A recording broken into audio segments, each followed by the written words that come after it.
So, isang mapagpalang umaga po sa atin po dyan. My brothers and sisters, my eternal family, kumusta po kayo?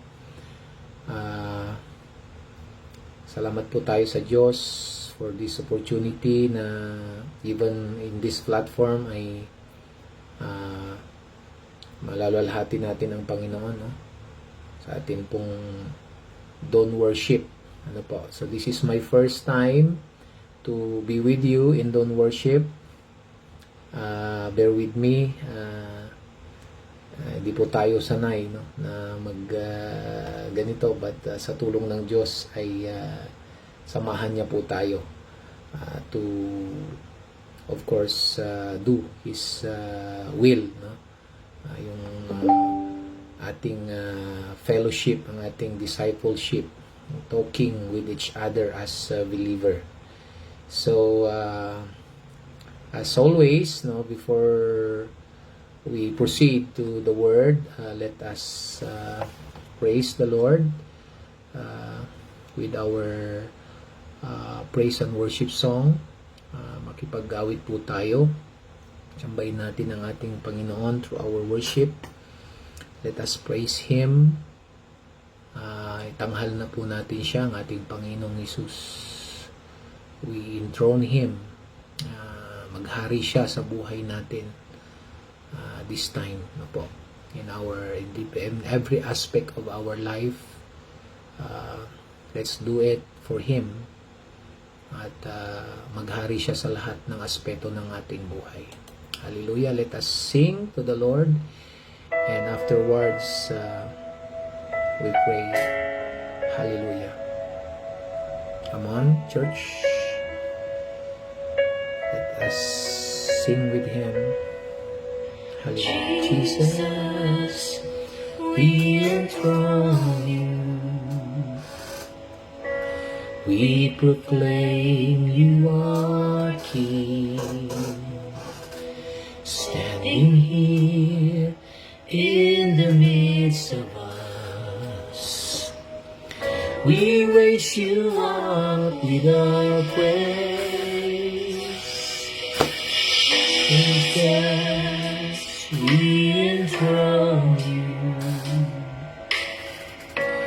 We proclaim You are King. Standing here in the midst of us, we raise You up with our praise. And as we worship, build Your throne. And as we worship, build Your throne. And as we worship, build Your throne. Come, Lord Jesus, and take Your place. Hallelujah. Jesus, we enthrone You. We proclaim You are King. Standing here in the midst of us, we raise You up with our praise. And as we worship, build Your throne. And as we worship, build Your throne. And as we worship, build Your throne. Come, Lord Jesus, and take Your place. And as we worship, build Your throne. And as we worship, build Your throne. And as we worship, build Your throne. Come, Lord Jesus, and take Your place. Come, Lord Jesus, and take Your place. Come, Lord Jesus, and take your place. Hallelujah. Yes, Lord. Come on, church, let us pray. Hallelujah, hallelujah. Abba, Father, thank you so much for this platform, Lord. Hallelujah. Thank you so much for giving us this opportunity once again, Lord, to worship you, to praise you, Lord, to give you thanks, Lord, even in this kind of platform, Lord God. Hindi man kami personally magkasama-sama, Panginoon, ngunit kami nagkakaisa, isang Espiritu, Panginoon, na nagpupuri, Panginoon, sumasamba po sa inyo, Father God. Thank you so much, Lord, for the life of each and every one of us, Lord God, na naririto po sa platform na ito. Nawa po, Panginoon, ay patuloy niyo po kaming samahan, lalong-lalo na po ang banal na Espiritu na ibinigay niyo po sa amin. Since we have been united with our Lord Jesus Christ, ibinigay niyo po sa amin ang banal na Espiritu na siya pong sasama po sa amin ang kanyang kapangyarihan, ang kasama po namin ang siyang magbibigay po sa amin, pangtutulong sa amin upang maintindihan mo, unawaan ang iyong salita, Panginoon. Aba, we ask you, Lord, this moment, Lord God, sa platform na po ito, samahan niyo po ako, ang iyong lingkod, Panginoon. Ikaw po ang maging mouth, gamitin mo lamang po ako na maging mouthpiece mo, Father God. Ikaw po ang siyang makita, maitaas, maitanghal, Panginoon, ang aming Panginoong Hesus lamang. No other than Him alone. Ako lamang po ay inyong instrumento, Panginoon. Marinig ang iyong salita, Panginoon, sa umagang ito. Maraming salamat po, Panginoon, at patuloy po naming inaangkin ang katagumpayan ng lahat ng amin pong gagawin sa araw na ito, Panginoon. Ito po ang aming nagkakaisang panalangin sa tanging pangalan niyo lamang. In Jesus' name we pray. Amen. So, makipagbukas po tayo ng ating Bible po sa page 259, dyan po sa chapter 4 ng Ephesians. Ano po? So, sabi po niya dyan, yung pagkakaisa dahil po kay Christ. Ano po? So, let us only read verse 2. No? Diyan po tayo mag-umpisa. I believe you have read this because this is our day and night devotion for this morning of Wednesday. Ano po? Lagi kayong, sabi niya dyan sa verse 2, lagi kayong maging humble, mabait at matyaga. Pagpasensyaan nyo ang isa't isa para ipakita ang pagmamahal ninyo. So, dito po, again, before we proceed, no, tingnan na po muna natin yung konteksto ng atin pong nabasa po. So, this is an epistle of Paul, no, to the church of Ephesians. At sinasabi niya dito, he is calling, no, the church of Ephesians to live in humility and love. No, so kaya nga po sabi niya diyan, lagi kayong maging humble. So dun sa unang so verse 1, siya po ay nakakulong, ano po? Di po ba nakakulong po siya sa pagsisilbi sa Panginoon?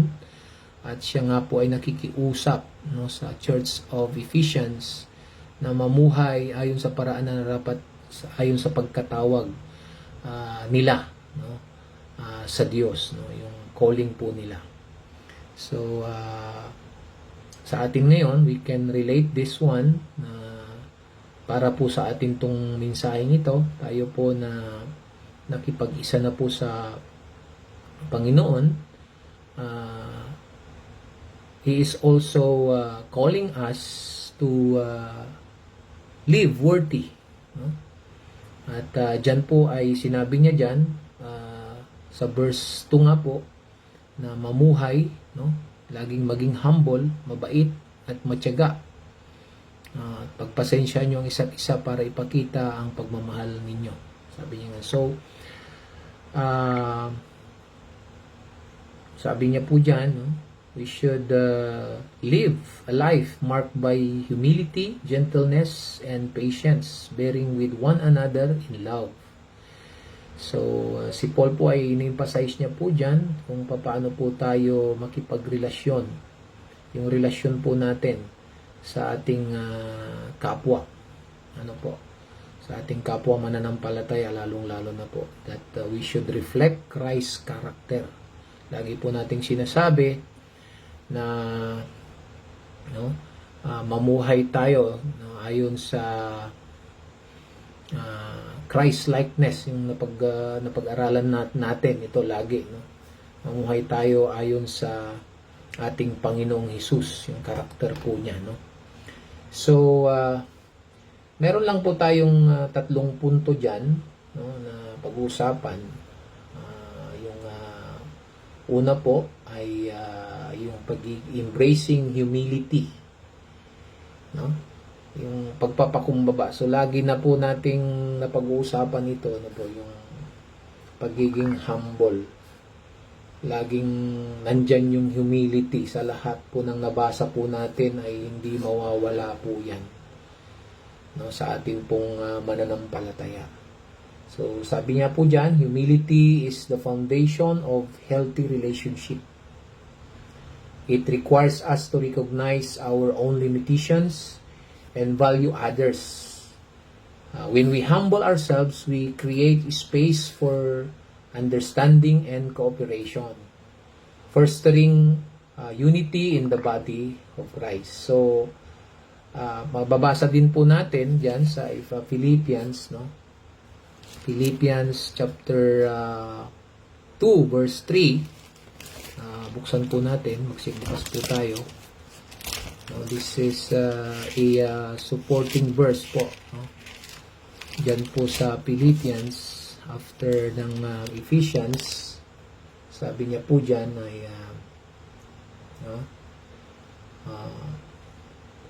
verse 3 and 4, no? Sabi niya po diyan, huwag kayong maging selfish at huwag kayong magmayabang. Maging humble kayo at ituring nyo na mas magaling ang ibang tao kesa sa inyo. Isipin nyo ang nakakabuti sa ibang tao, hindi lang yung ikakabuti ninyo. So, you see, tayo ngayon, hindi na yung sarili natin ang lagi nating iniisip. No? Isang pagpapakumbaba po yun. No, we treat others better than tayo po. So, hindi tayo nagmamayabang na tayo po ay reading the Bible day and night. So, sasabihin natin na we have so much no? Yung parang we are already full, so we don't need to hear some words to other people na magtuturo sa atin, no? So, ibig sabihin, hindi tayo nagmamayabang. Ibig sabihin, kung mayroong pagkakataon na tayo po ay matuto, no, sa isang tao at ito naman po ay mabuti, no, napakinggan, no, sa tungkol naman sa Panginoong Hesus to, even outside ng congregation natin, no, gaya ng lagi nating ginagawa na pag merong training, ganyan, seminar, tayo po ay nakikinig. Ano po, hindi po natin sinasabi na punong-puno na tayo, na okay na tayo sa ating sistema. So, we are always open po for improvement, parang ganon, no? Parang marami pa tayong dapat matutunan. So, ganun po, ano? So, that shows our humility. We treat others better than ours. Sabi nga po niya dyan sa Philippians nga po. Ano po? So, sabi, huwag tayong maging selfish at huwag kayong magmayabang. So, opposite of humility is yung kayabangan. Yan, alam naman po natin that is pitfalls of a leader, yung kayabangan. Diyan po tayo mahuhulog pag nagkaroon tayo ng kayabangan sa sarili natin. diyan po tayo matitisod. So, always say humility. Sabi mo dyan sa katabi mo ngayon, be humble. Be humble. Lagi, be humble. Humility. Amen po. So, pangalawang punto po, no? Pangalawang punto, no? Diyan po sa ating, pinag-usapan how to live, no? In humility and love. Because, yan po yung call po sa atin to live worthy. Worthy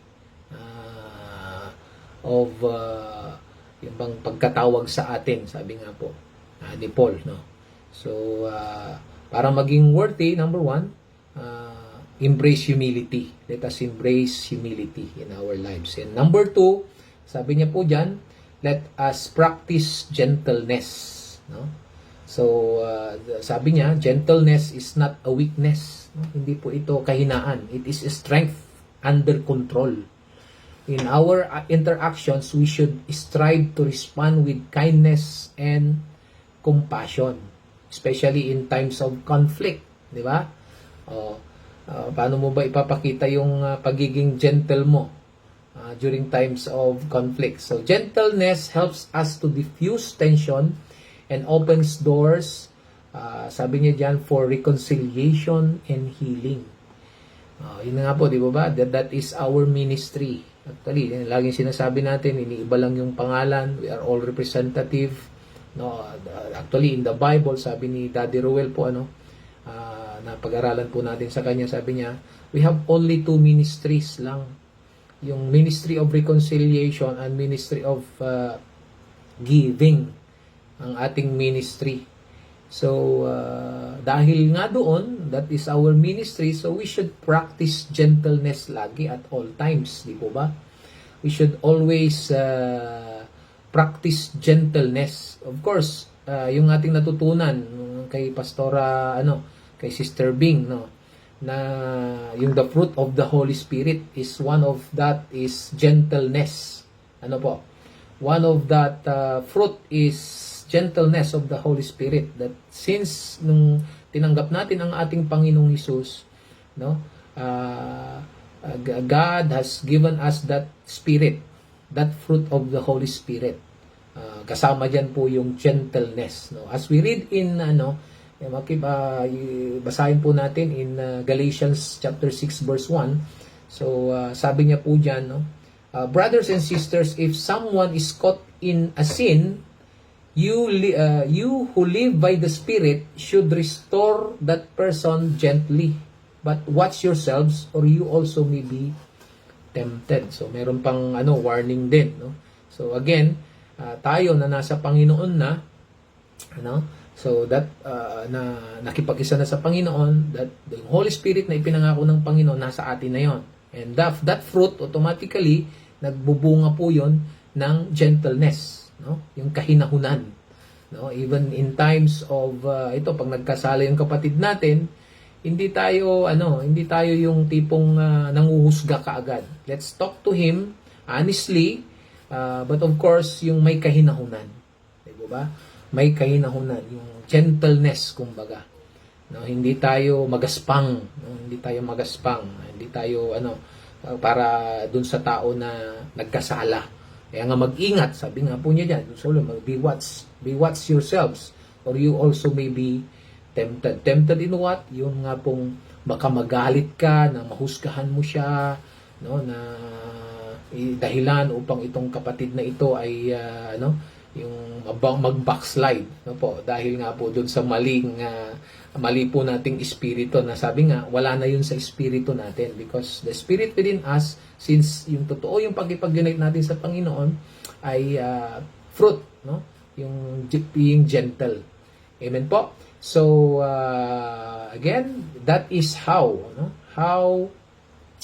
we live, no, in humility, in love. That is how we are called, no? Maging humble, and then maging ano po tayo, we practice gentleness. So number 2 po 'yan.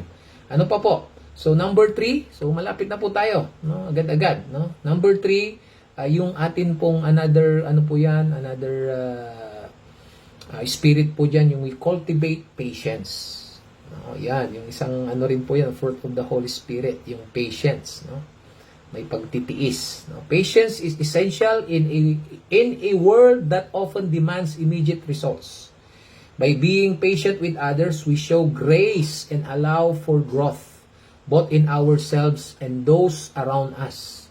This patience nurtures a loving community where everyone can thrive. Sabi niya. Anong ibig sabihin nun, mga kapatid? Ayan, so we cultivate patience, mga kapatid. No? So, tayo na pinili, no, at tinawag ng Diyos. No? Tayo na nakipag-isa sa Panginoon, dapat lakaran natin. Dapat lakaran natin yung pagiging humble, matyaga, mahinahon, no? May pag-ibig. No? Sabi nga po dyan, sabi niya po dyan sa, buksan po natin sa Colossians chapter 3, verse 12.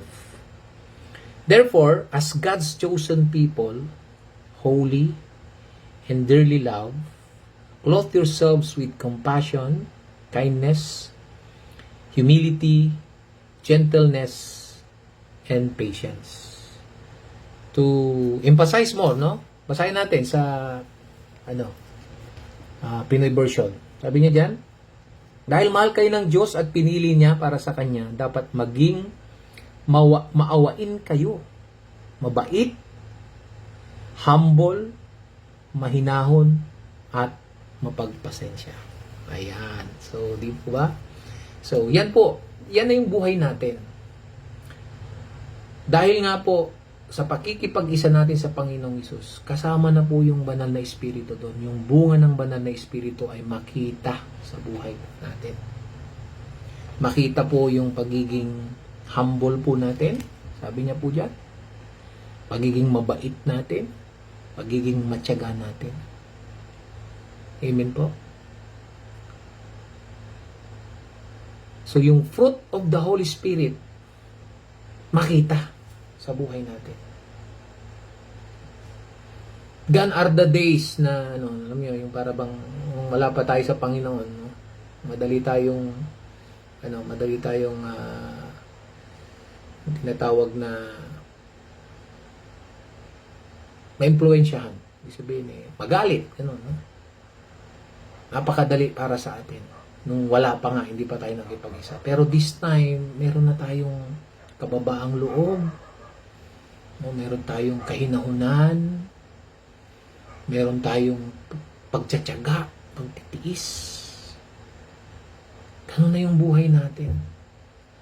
Yung, alam mo yun, yung may control na tayo. Kasi, niisip natin na nasa Panginoon na tayo eh. Sinasabuhay natin yung Christ-likeness nga na lagi nating naririnig. O ba? No? Yung, so kung ikuha natin sa ating misyon, no? Sa ating evangelism, pagtitiis yun, magtiis ka, di ba? Yung ipahinga mo na lang sana, pero lalabas ka pa para maglingkod, di ba? Ganun na tayo. Ganun na yung buhay natin, mga kapatid. So God is calling us right now, mga kapatid, para po ipamuhay po yung mga bagay na ito. And si Paul nga po, no, is always reminding all the churches na mga itinatag ng mga naunang mga church po in the Bible. At ngayon sa atin naman po ito, sa atin naman yung mensahe, no, that we should embrace humility, we practice gentleness, we cultivate patience, no? We should reflect our Lord Jesus Christ, His love, no? Sa buhay natin. So let us commit to living out these values, bearing with one another, and building a community rooted with love. Yun naman po yung una na bunga po ng banal na Espiritu. Hallelujah. Shall we pray? Hallelujah. Hallelujah.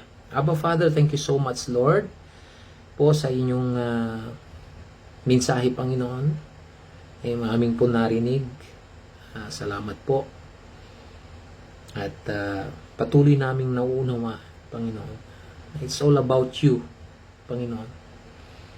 Ikaw ang aming standard, Panginoon Jesus. Ikaw ang aming tinitignan lagi, Panginoon. Kung namumuhay kami ayon sa iyong turo, Panginoon. Salamat po sa reminder po ito, Panginoon.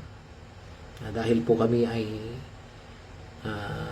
pinili mo, tinawag mo, Panginoon, ay kailangan naming isabuhay, Panginoon, yung bunga na banal na Espiritu na nasa sa amin ngayon simula nung tinanggap ka namin, nakipag-isa kami sa iyo, Panginoon. Maraming salamat po at patuloy po kaming umaasa pa sa inyo, Panginoon. Sa inyo lamang po kami asa, sa inyo lamang po kami nagtitiwala. At patuloy namin kayong itataas sa buhay namin. At gamitin niyo po kami, bawat isa sa amin, na maging daluyan ng iyong pagpapala. At ang pagpapalang ito, Panginoon, yung aming pong natanggap, na sobrang kabaitan ninyo, ay maibahagi din po namin, Panginoon. Just share and share your gospel, your good news of salvation to all, Panginoon. At bahala ka na, Panginoon, sa amin. Bahala ka na sa mga salita po. Sabi mo sa iyong salita, hindi babalik ang iyong salita na walang kabuluhan. Pag ito po ay aming naibahagi sa iba. Salamat po at patuloy niyo pong kaming pagpalain. Patuloy na magkaroon kami ng kababaang loob. Patuloy kami magkaroon ng kahinaunan, kabaitan, Panginoon, ng pagtitiis, pagtsatsaga sa aming buhay, Panginoon. Punong-puno ng pag-ibig. Dahil ng pag-ibig na binuhos mo, binigay mo sa amin. Magaya ka namin. Hanggang sa muli mong pagbabalik. Salamat po. Ito po ang aming nagkakaisang panalangin.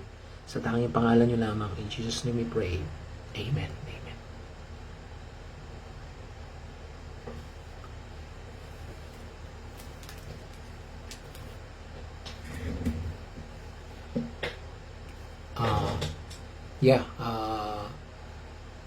I'll give the floor to Sister Divine for our intercessory ministry sa atin po mga prayer requests. God bless po, kapatid. God bless you. See you tomorrow. God bless.